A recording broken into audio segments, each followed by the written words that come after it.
to our, thanks, Micah. Welcome everyone to our pre-proposal meeting for co-location for the co-location fund and program manager. We'll give folks a few more minutes to come in before we get started.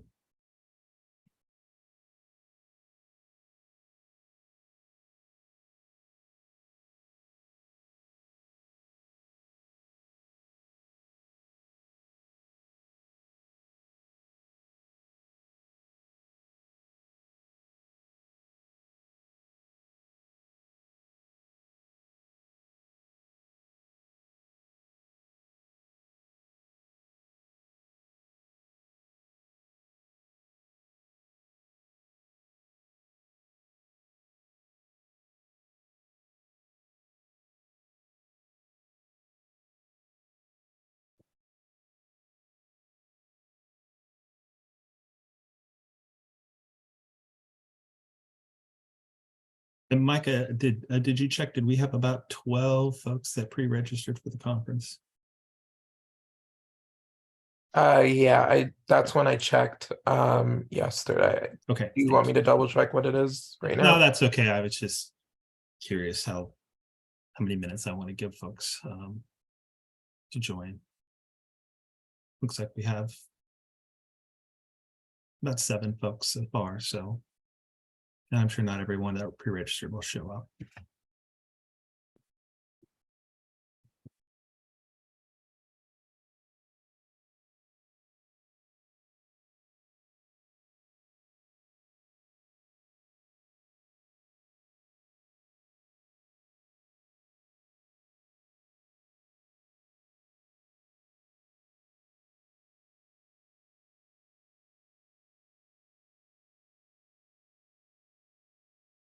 Okay, well, I think let's go ahead and get started.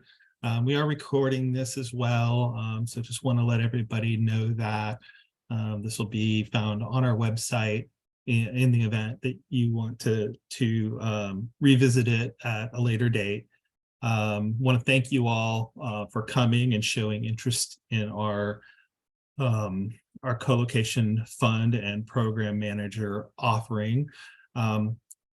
I'm going to welcome or going to introduce the team here in just a minute, but I guess before I even start, so I don't waste folks' time. So I do want to be clear that the RFP that we're talking about today is for a fund manager, fund and program manager. So we're looking for someone to manage the fund and set the program up. So if you are here today hoping to get funded from co-location, we're not at that stage yet. That doesn't mean you can't be here and learn. But what we are trying to accomplish today is to try to find someone that will manage this fund and set up the program so that we can distribute funding to housing facilities that want to co-locate with early childhood education. So I just wanted to make that clear. And with that, again, welcome. And my name is Rick Ruzicka. I am the Assistant Director of Planning and Policy with the Affordable Rental Housing Division. And my email is on the slide here. Also with us today are Mitch Hanoush, who will be talking a little bit later. Mitch and I were the primary authors of this RFP. And Mitch is the Senior Operations and Policy Analyst in the Affordable Rental Housing Division. And then we're also very fortunate to have Deandra Llewellyn, who is our Procurement and Contract Specialist, who will be the single point of contact for this particular RFP. She is in our Procurement Division, and we definitely won the lottery in getting her assigned to this. So really excited that we got to work with her. And if you do have specific questions about this particular RFP, we don't want you to email us directly. Those all need to go through the single point of contact email address, and that is located at the bottom of the screen. It's the ohcs.contracts@hcs.oregon.gov. email address below. We will try to answer all the questions that you may have about this as we go through. What we would prefer that you do is use the Q&A in the chat. So not the chat function itself, but there's a Q&A section down there. Write your question in there.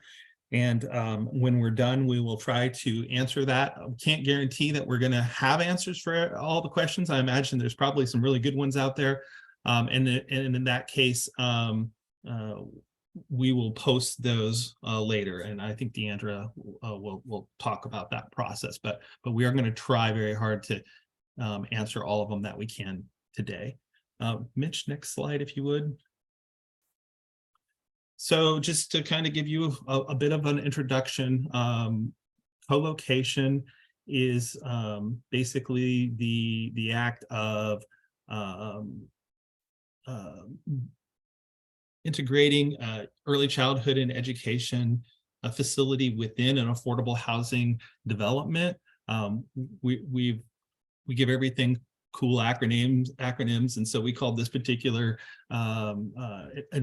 thing CARE. And so if you see CARE or co-location, they're kind of interchangeable. Low-income families and communities of concentrated poverty face systemic barriers that are rarely specific to one issue. As you well know, oftentimes there's many things at play. What co-location models seek to do is combat poverty through the power of proximity. So the examples are transit-oriented development, or PSH, which is permanent supportive housing, where we try to provide amenities or support close to or within the housing development itself, which tends to have better outcomes. In this particular case, co-location means, again, making space for childcare and early learning providers within those residential affordable housing developments. Next slide. The need for for ECE is what we call it, and affordable housing are great throughout the state, as you may know. We need about, and Mitch, correct my numbers if I'm wrong, I think 600,000 units of housing, and that's not just affordable housing, it's all housing, within the next 20 years is the estimate, which is a lot of building. And so and affordable housing makes up a good number of that. So we've been trying to do a lot of building. We have a crisis in the state around affordable housing. And at the same time, we're also facing a crisis in childcare. About, I think every county in the state of Oregon is what we call a childcare desert for children 0 to 2. For children 0 to 5, I think my numbers might not be exactly right. About all but 3 counties, I believe, are childcare deserts. So, point being that as we build affordable housing, we can definitely make a difference in the childcare industry and the need for ECE facilities by co-locating them in our affordable housing developments. So we're really excited about this project. The co-location concept ties, again, those two disciplines together. Because it ties those two disciplines together, we're not childcare experts here in affordable rental housing, and generally our early learning division partners who have been helping us with this are not affordable housing development experts. And so what we've decided we need to do is we need to bring in a third party that can really take these two disciplines and put them together. And that's really the genesis behind this RFP request. Next slide, Mitch.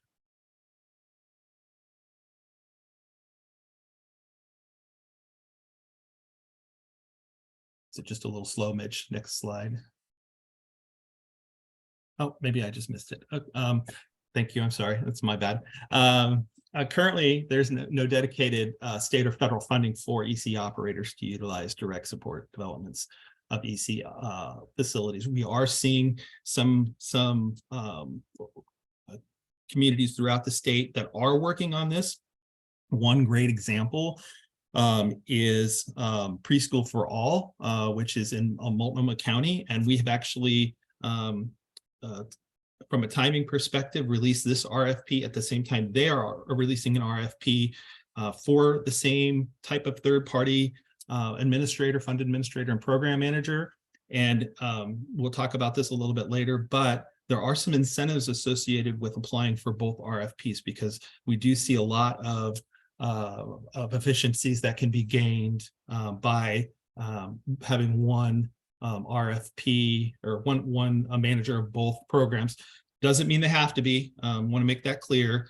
You can apply for one or the other and not apply for both, but there are some scoring criteria bonuses if you do apply for both programs. And again, applying for both does not mean you'll get either one. We could have two different fund managers. Okay. Also want to make you aware that in preparing for this RFP release, the legislature asked us to put together kind of a study. We did that in 2021. The study laid out a bunch of recommendations associated with building a co-location program within the state. We very much agreed with the study and have built this particular RFP around that study. And so we're not asking folks to just cut and paste those study recommendations into your RFP, but we do think it gives you some sort of grounding, and you will definitely see as we kind of lay out our minimum qualifications and things like that, that's very much in line with what the study had recommended. So that's a great resource for you, and I think we dropped that into the chat if you're interested in reviewing that. We highly recommend it. Let's see. Next slide, Mitch. We also had the framework on here. Oh, thank you. Okay, my bad. Thank you. Thank you so much. I apologize.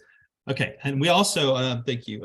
We also have created a framework which you can also find on our website. I think we're going to drop that in the chat as well. The framework is largely built around the study, so the two kind of go hand in hand, but we also wanted to call that out as a resource for you to look at.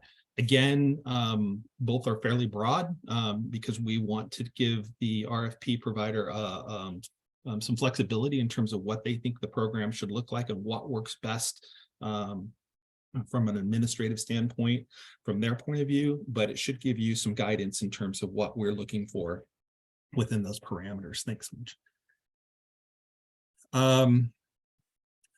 The third party, the co-location study recommends a third party administrator for the program, largely because, again, as I mentioned before, it combines two separate disciplines within the state that generally do not work together.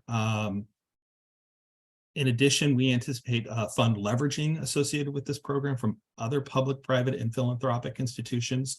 So our expectation is, in addition to this money, there will be other funds that our fund administrator will bring into the program. We anticipate both loans and grants. So some of that leveraging could be loan related. Some of that we hope is grant related. But we do think a third party is better positioned to leverage these investments than state government is. So it's one of the main reasons why we felt like a third party needs to run this program. And another thing that came out of this study is that the recommendation was that a community development finance institution be the program manager and fund manager of this. Primarily, I believe that is due to there's some certification associated with CDFI in that you would get that from the Department of Treasury. The mission is aligned with what we're trying to do. And generally, CDFIs have the kind of the financial power and community contact that I think we're really looking for in this particular RFP. We really want our contractor to engage throughout the entire state, not in just one location or in an area. It's important that they have the ability and wherewithal to make contacts throughout the entire state, get familiar with many of the communities, all the communities throughout the state, and be able to operate within those communities and help provide technical assistance to folks that want to do co-location within their specific community, which as it is with affordable housing development, every project is going to be different, and we're going to need somebody that has expertise in dealing with that. Part of the requirement is that the applicant provide a copy of their CDFI certification in order to be considered. I think, is that my last slide, Mitch? Okay, so that's my last slide. Again, that's our introduction. And with that, I'm going to turn over to Deandra, who is going to kind of walk through an overview of the RFP. Deandra. Thank you, Rick. Good afternoon, everyone. My name is Deandra Llewellyn. I am with the Procurements Division, as Rick had introduced earlier. So I just wanted to kind of go over a little bit about,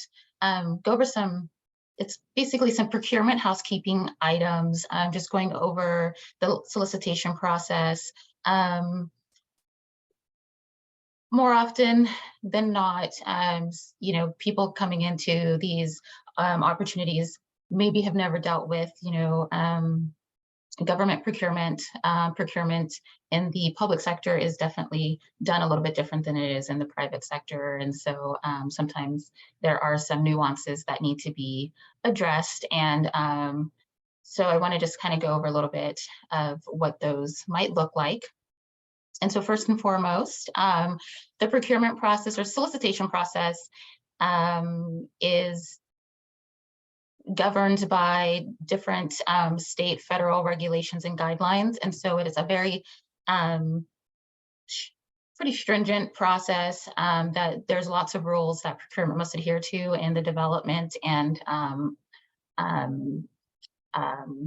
administration of these solicitations. And so with that being said,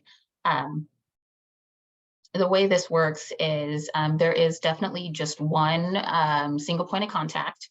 And I know that in a lot of instances, there will be relationships that you may have with individuals within the government organization. But for the purposes of the solicitation, it is very important that we maintain a fair and transparent and equitable process.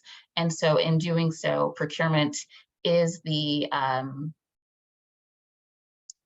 is the intermediary, if you will, between the community and our government organization and the programs that we run. And so in any event, I want to just really highlight the importance of making sure that all communications do come through the single point of contact. That information can be found on the cover page, but it's also located here in section 1.3 of the RFP. The single point of contact is listed as me, Deandra. However, the email address is not my personal email address or my personal inbox. It will go to we have a procurement inbox, and so all of those inquiries, submissions will go directly to that inbox, which is ohcs.contracts@hcs.oregon.gov. Again, all of that contact information can be found on the cover page. And then you'll also see that it's listed in other locations throughout the RFP document. Also, I want to discuss the schedule of events. And that is in section 1.2. There's listed some key events, key dates that you want to pay close attention to. The next date that is important for you to pay close attention to is when the questions and requests for clarifications are due. That is February 15th. We will stop accepting them at 4 p.m. So any questions that are received before this date will be answered, and we will post the answers to those questions to the website under this this offering. And please keep in mind, we will only answer questions in writing. So, and that's just a way to make sure that all of the questions are being documented, our responses are being documented, and again, it is just maintaining a transparent process. We, as far as the solicitation process goes, unfortunately, we are not able to provide assistance in the development of your proposal.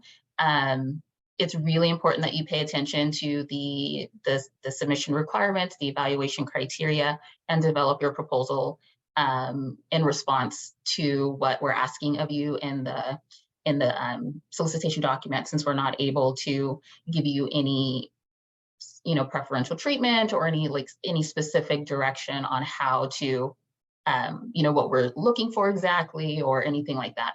Everything that we need from you or asking of you is within the RFP document. And if you need clarification, have any questions, just make sure you get them to me by that deadline. And then also, we will make every effort to make sure all of our answers are made available to you by February 22nd.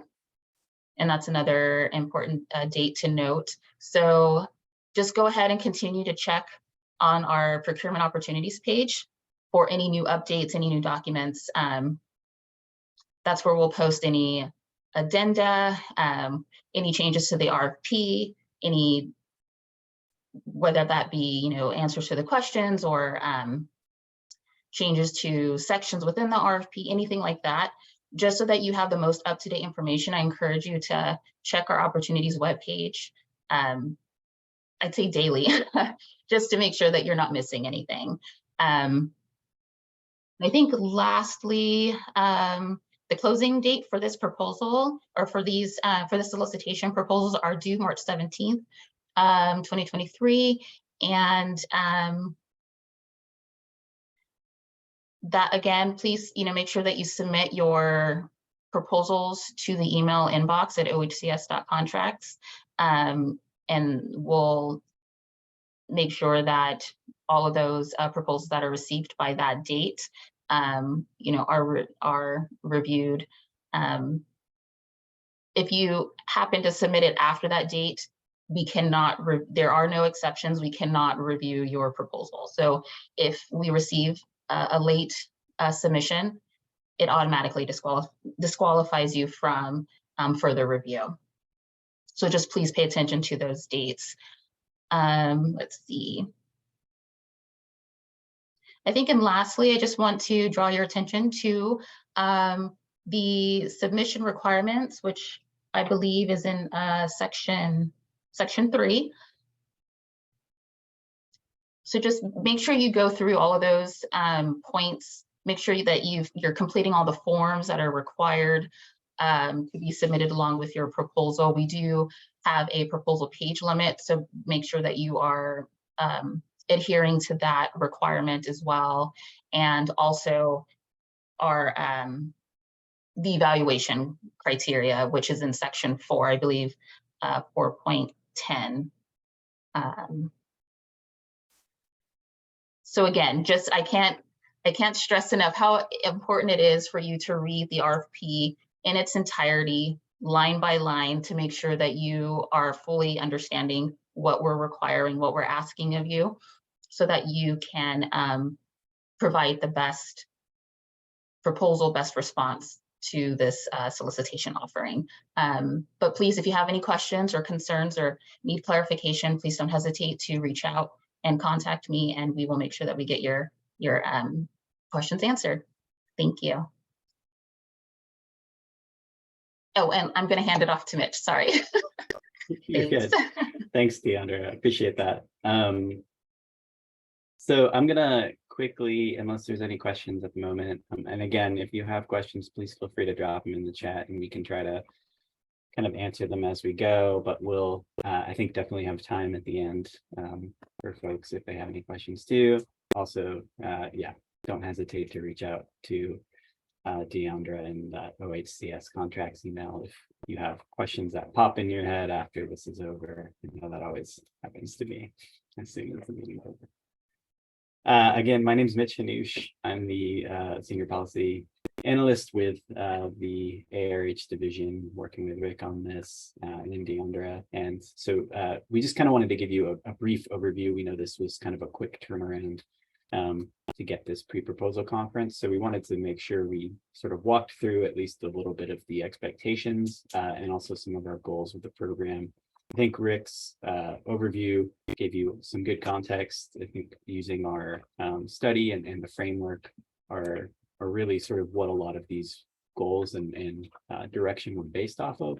So I definitely recommend that if you haven't seen those yet, give those a look in addition to this, because that is sort of a basis for a lot of the pieces of the RFP in this component.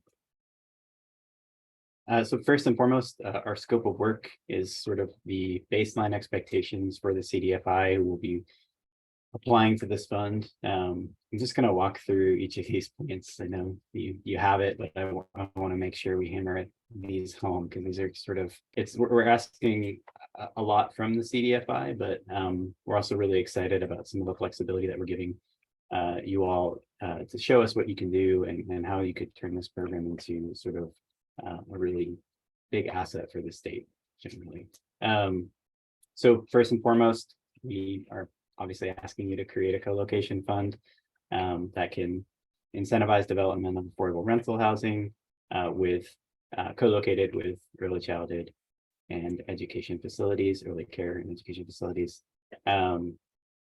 Importantly, one of the reasons we want to use CDFI is because we're hoping that this state investment will be sort of an initial seed investment, and the CDFI will be able to leverage additional resources to a multiplier using public-private philanthropic partnerships. We ask you to kind of clarify what that leverage point that you're kind of shooting for is in the scoring below, but we do expect that every CDFI who comes in will be able to commit to at least some type of ratio or multiplier on top of the initial investment that you would win through this RFP. Next point is really, we want to see how you plan to do that, specifically how you're going to market this fund to potential investors. The next one is really critical. We have seen as a best practice that having training and technical assistance connected to a program like this that is sort of cross-sector and outside of some folks' expertise is really critical. We see this as a real important kind of foundational point for this program, and we really want to see what you all can do with this. I think we anticipate some really creative ideas around training and technical assistance components of this program, including things like workforce development for ECE providers, and including things like underwriting and pro forma support for affordable housing developers. We want to see sort of everything that you can do around this. We're also asking that you incorporate a program oversight structure, whether that's some type of committee or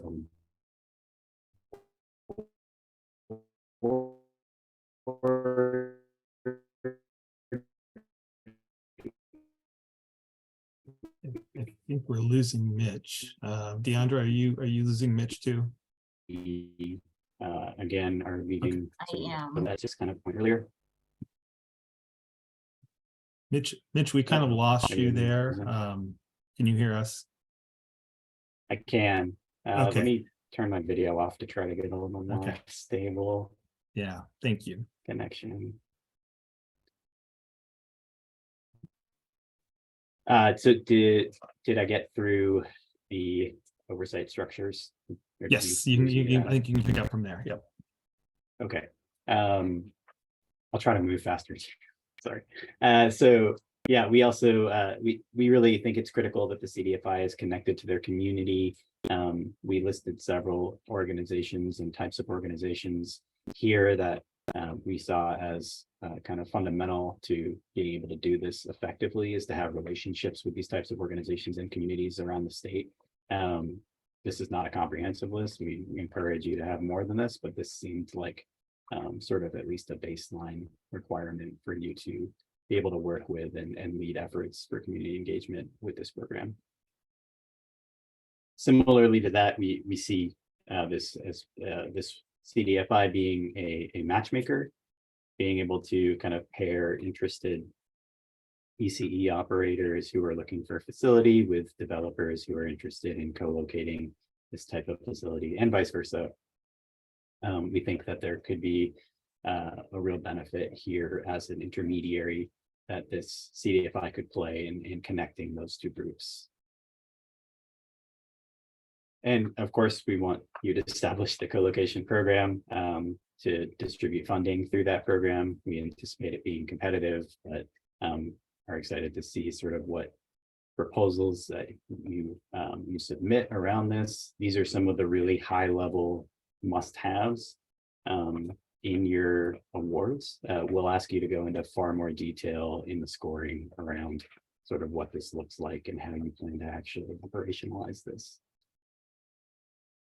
Lastly, the expectation will be that you are reporting outcomes to OHCS annually. I do think it's important to call out here, we are asking for more than just sort of baseline numbers. We're asking for best practice considerations. We're asking for any barriers that you identified. We want to be able to use this as a real pilot type of program that we could potentially share broadly or expand upon. And we see having this type of information is really critical to us doing so.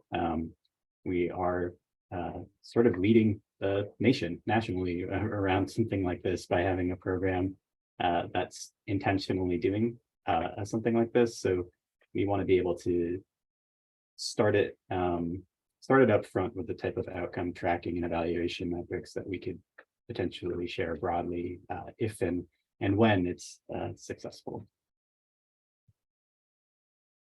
Okay, so that's the scope of work. I'm gonna jump next just quickly to the price proposal, just to flag this section 3.3.3. We are the thing I want to flag mostly is that we're asking for two of these.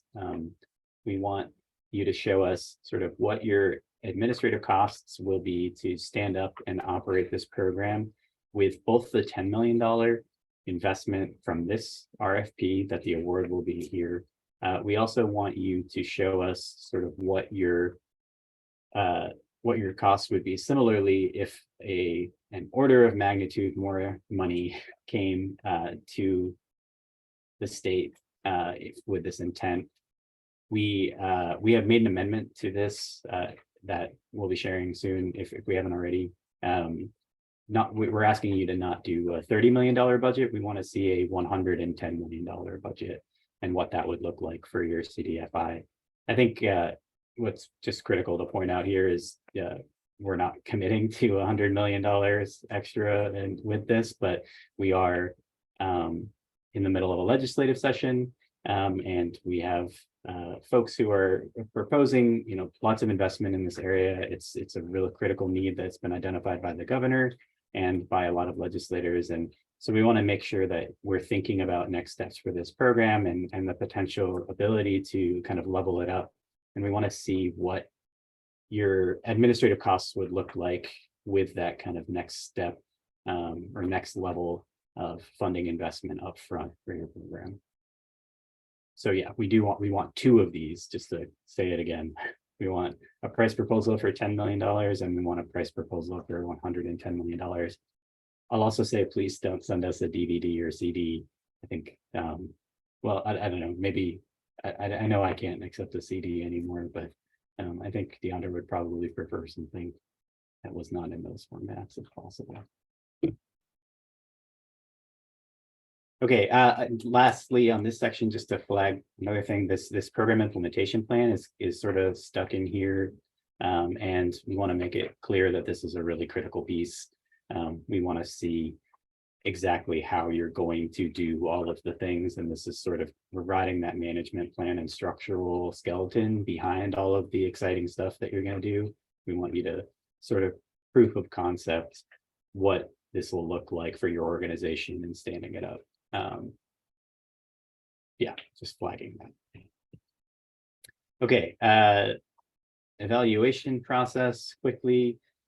Once you submit your proposal and we get the thumbs up from Deandra and her team, we will have an evaluation committee that'll consist of Rick and I and several others who have expertise in these areas of ECE and affordable housing development, we will score your proposals based on the scoring criteria listed below this section. And again, if you have, I'll say to Deandra's point about checking the webpage every day, I'd say after you submit your proposal, you should be checking for Deandra's name every day, because if we have clarification requests, that'll come through our single point of contact as well.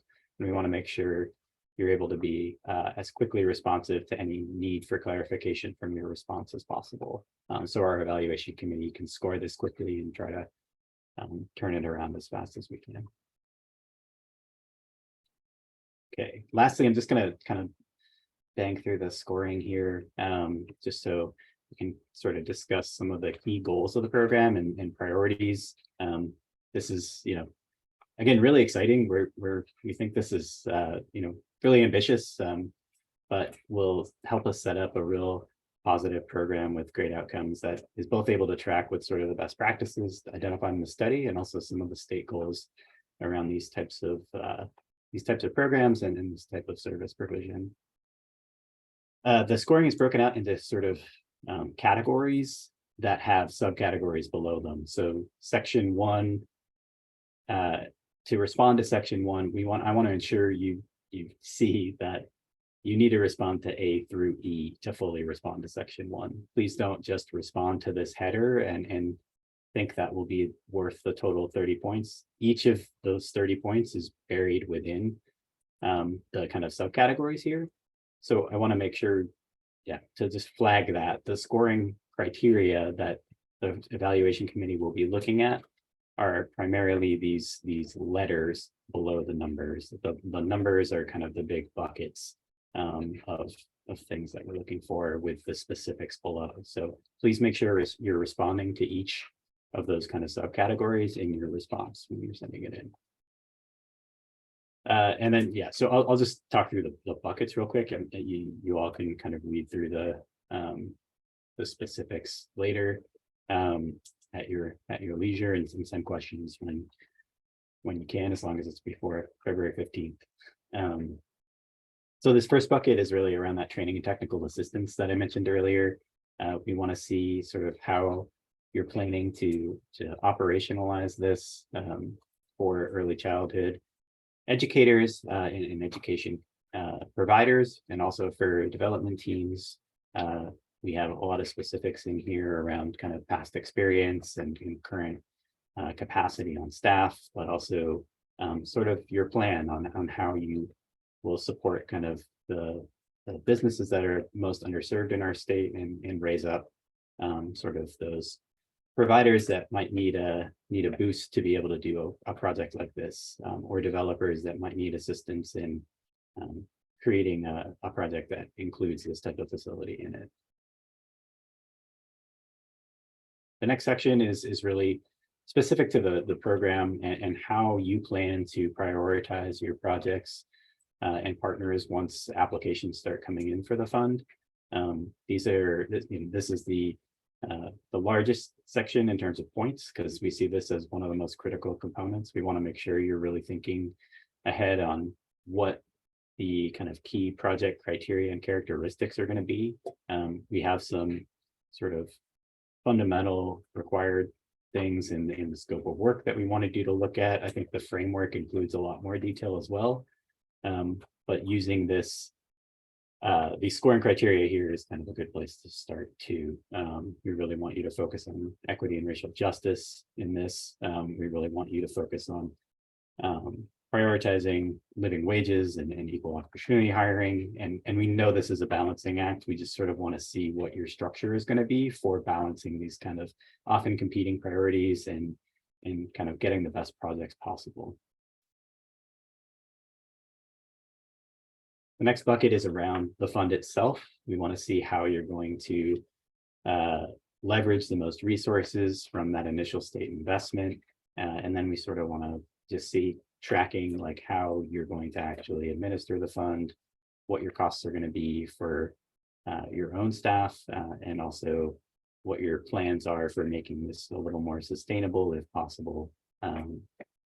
Just generally going through kind of how you plan to structure that financial component of it.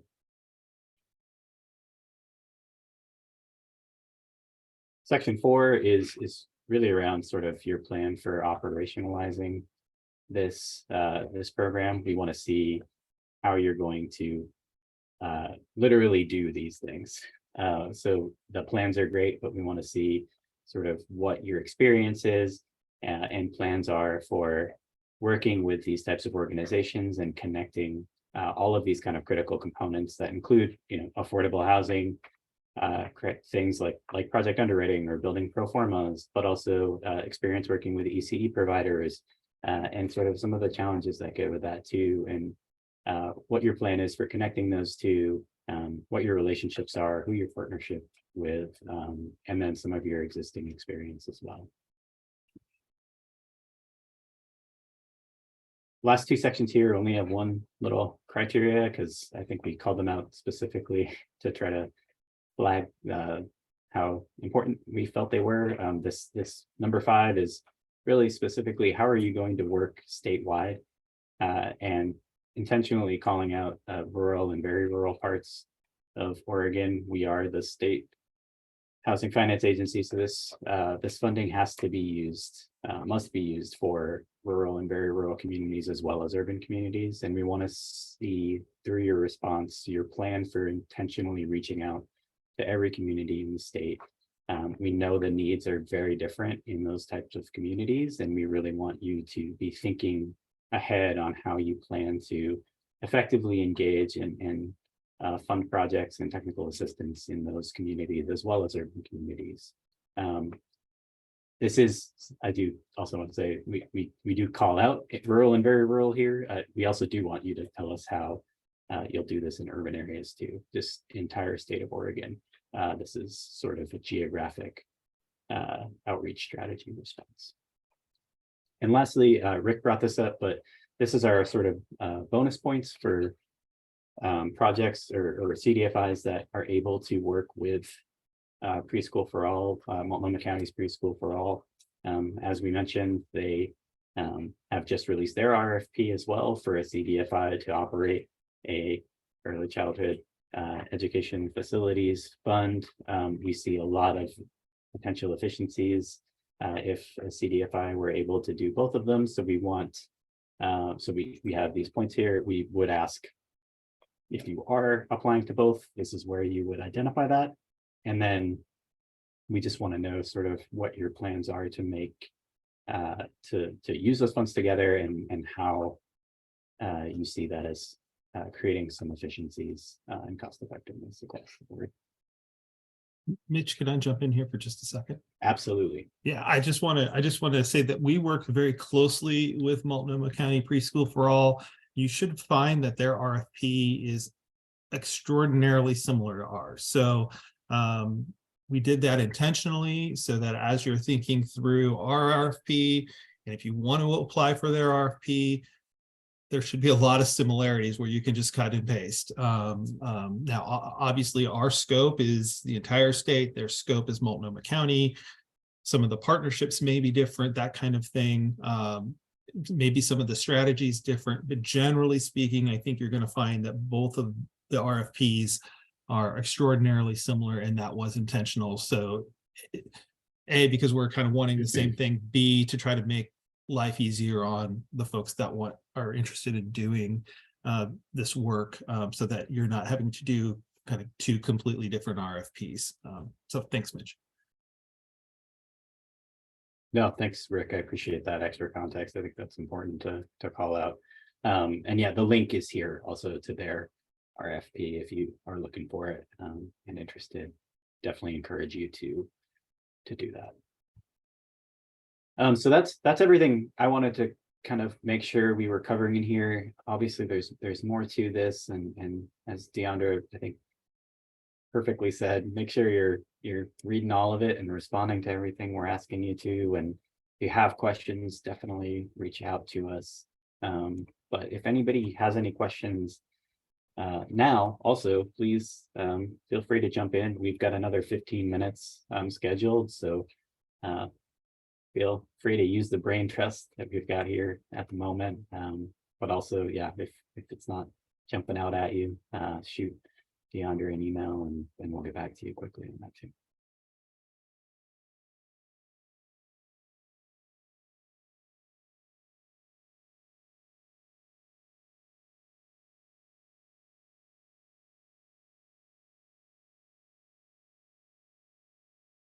We always struggle with what's the appropriate amount of silence. I don't think we've quite figured that out yet.